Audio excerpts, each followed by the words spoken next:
नमस्कार दोस्तों।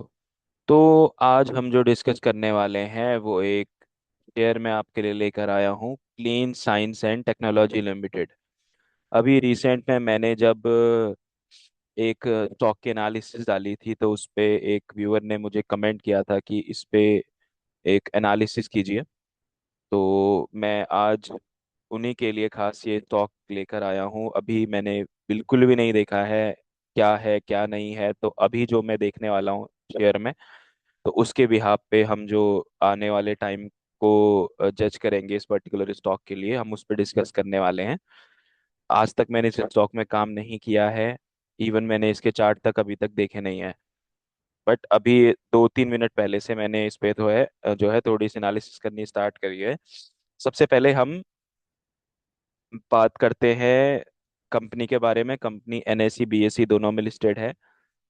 केमिकल इसका सेक्टर है, clean science and technology limited. Right. अगर हम बात करें तो अभी जो रेट चल रहा है वो चल रहा है 816 रुपये 75 पैसे, जो कि प्रीवियस डे, जब भी ये डेटा आया है उसके प्रीवियस डे की क्लोजिंग से, प्रीवियस वर्किंग डे की क्लोजिंग से ये 2% जो है ऊपर क्लोज हुआ है। 16.05 रुपीज ऊपर क्लोज हुआ है। अगर हम बात करें इसका 52 वीक का जो रेंज जो बना हुआ है वो इस तरीके से है। 52 वीक का जो लो है वो है 652 का, और 52 वीक का जो हाई है वो है 1600 का। और अब ये चल रहा है 800 के आसपास। तो करीबन करीबन ये काफी जो है अपने 52 वीक लो से थोड़ा सा जो है फिलहाल ऊपर है।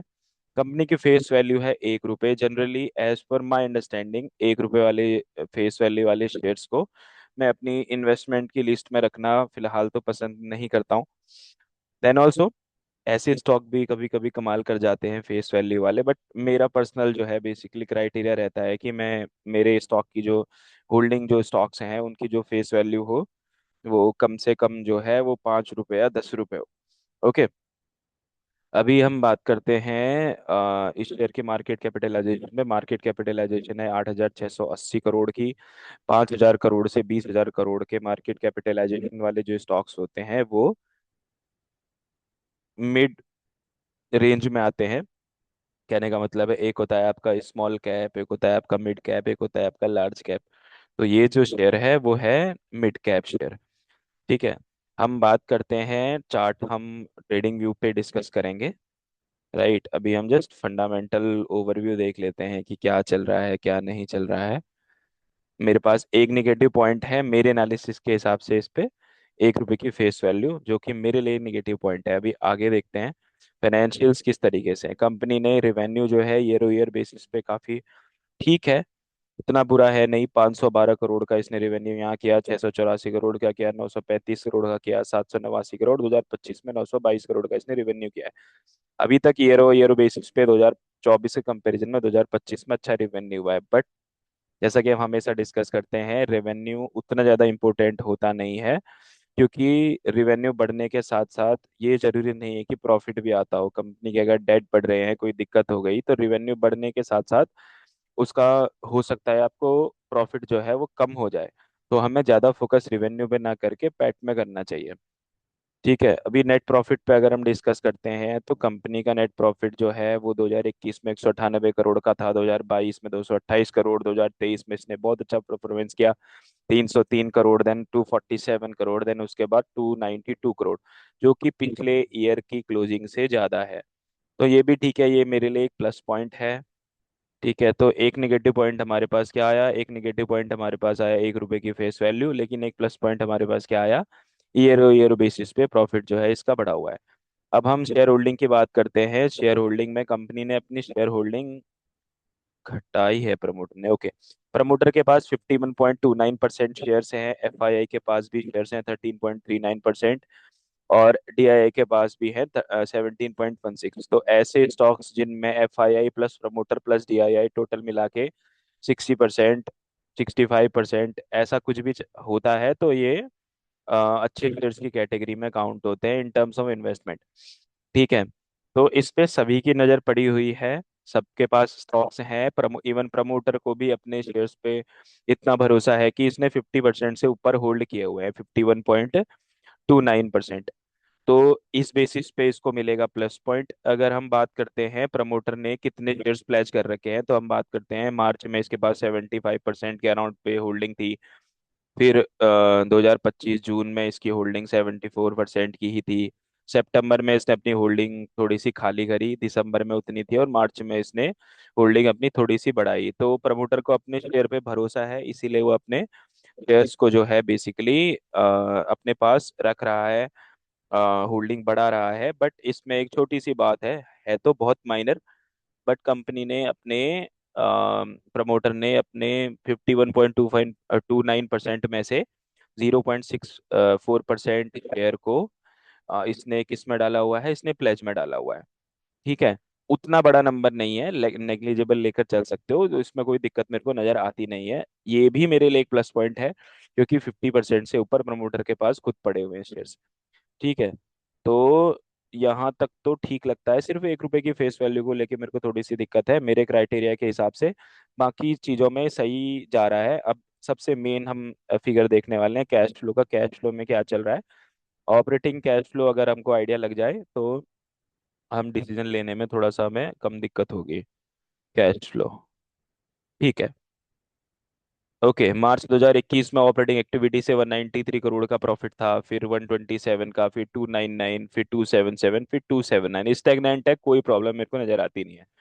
एक अच्छी बात क्या इसमें है, बिल्कुल है, नेट कैश फ्लो जो है 5 CR प्लस पे चला गया इसका।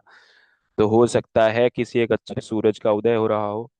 ठीक है, पैसा डालने के लिए फाइनेंशियली तौर पे, फंडामेंटली तौर पे जो है एक बहुत अच्छा समय है इन्वेस्टमेंट करने का। लेकिन अब रेट क्या चुने इसके लिए तो हमें जी टेक्निकल की तरफ जाना ही पड़ेगा। ओके है, कोई प्रॉब्लम नहीं है मेरे को, कंपनी में कोई अभी तक तो कोई दिक्कत समझ में आती नहीं है। फंडामेंटली स्ट्रांग है, कोई प्रॉब्लम नहीं है। ठीक है, आप हो सकता है इसको इन्वेस्टमेंट के लिए चुनो, लेकिन मैं इसको अपना स्विंग ट्रेडिंग के लिए चुनना पसंद करूंगा, just because of 1 rupee face value. मैं बार बार इस चीज को बोल रहा हूँ। ठीक है, अगर इसकी फेस वैल्यू 5 रुपए 10 रुपए होती, मैं इसको लॉन्ग टर्म के लिए छोड़ना पसंद करता। चलो, हम आगे बात करते हैं इसके टेक्निकल पे। ठीक है, शेयर का नाम था क्लीन ना, just a minute, clean, clean science and technology limited.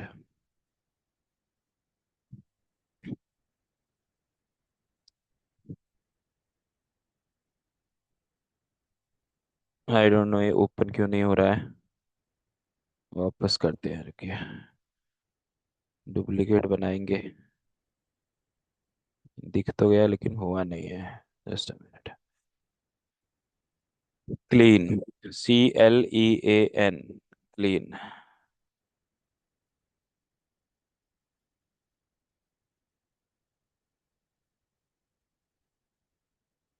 Clean science and technology limited. ठीक है, तो ये शेयर है, इस पे जनरली है क्या अगर देखने की कोशिश करें, तो ये बात समझ में आती है कि डेली टाइम फ्रेम है, ये एक कैंडल जो है एक दिन को दिखा रही है। पीछे तो कुछ ऐसा दिख नहीं रहा है। थोड़ा सा और इसको और छोटा कर लेते हैं, चार्ट समझ में आएगा। ये 1500 1600 से गिरते गिरते गिरते गिरते करीबन 600 650 700 के आसपास पहुंचा। प्रीवियस अगर कोई सपोर्ट है तो एक बारी अच्छा, ये इसका जो है यहाँ से स्टार्ट हुआ था ये 1500। इसका ओपनिंग क्या है, इसका ओपनिंग है आपका 1755 से ये शेयर ट्रेड करना स्टार्ट हुआ है। ठीक है, तो कोई ऐसा बेस सपोर्ट तो इधर नजर आ नहीं रहा है।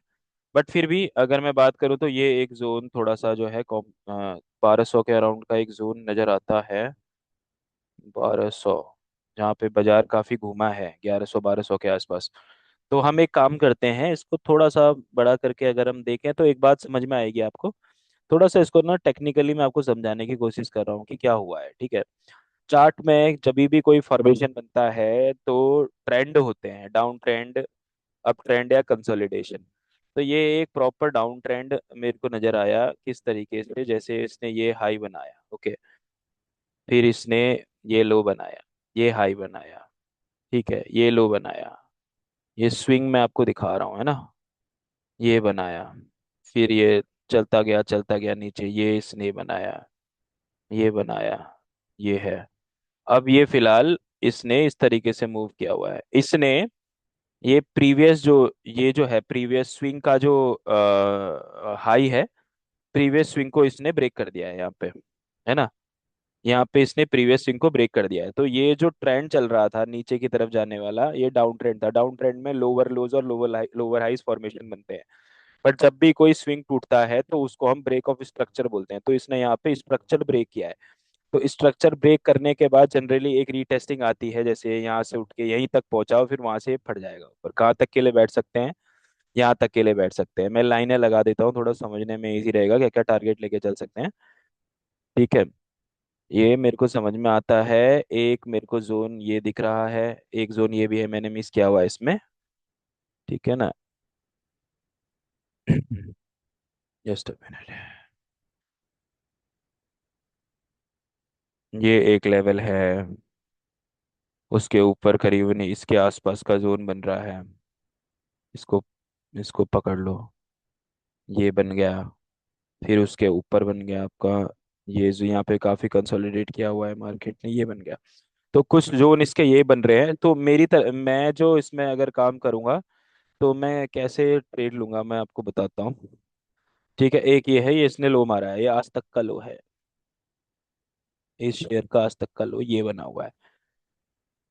इसने ये रेजिस्टेंस जोन जो यहाँ पर जब ये चल रहा था, तो ये सॉरी, ये इसका एक रेजिस्टेंस जोन था।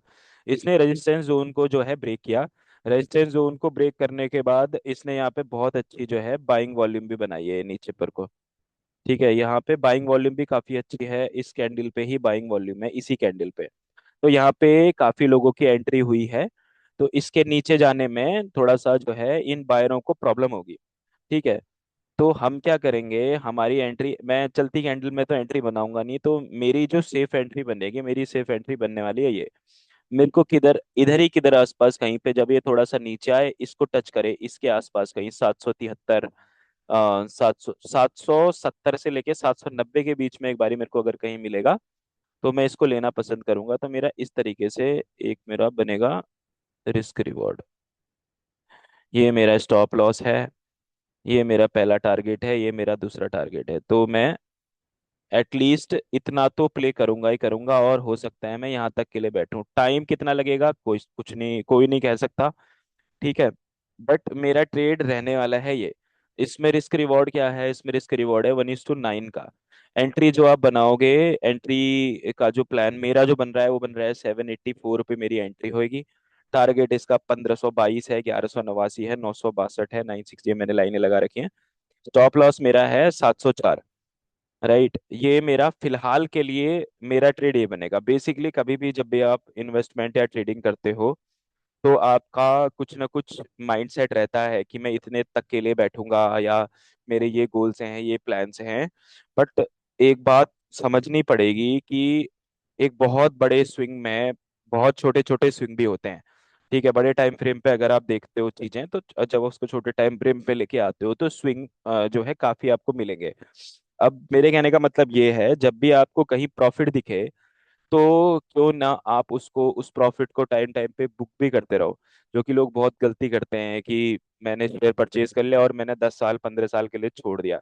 इन्वेस्टमेंट का प्लान भी अगर कोई करे तो टाइम टाइम पे बुकिंग और रीस्ट्रक्चरिंग करते रहनी चाहिए। हालांकि मेरी जो इन्वेस्टमेंट को लेके जो मेरी एक्यूरेसी है वो करीबन 80% के अराउंड की है। 20% बार मैं भी फेल होता हूँ। तो इतना तो समझना पड़ेगा कि इस एनालिसिस के बेस पे आपको एक ओवरव्यू मिलेगा, डिसीजन आपको खुद लेना है। राइट, अपने फाइनेंशियल एडवाइजर से कनेक्ट करो। मैं से भी रजिस्टर नहीं हूँ, मेरे पास NISM के काफ़ी सर्टिफिकेशन पड़े हुए हैं, 8 साल का एक्सपीरियंस है। बट फिर भी ट्रेड्स तो जनरली इसी तरीके से चलेंगे।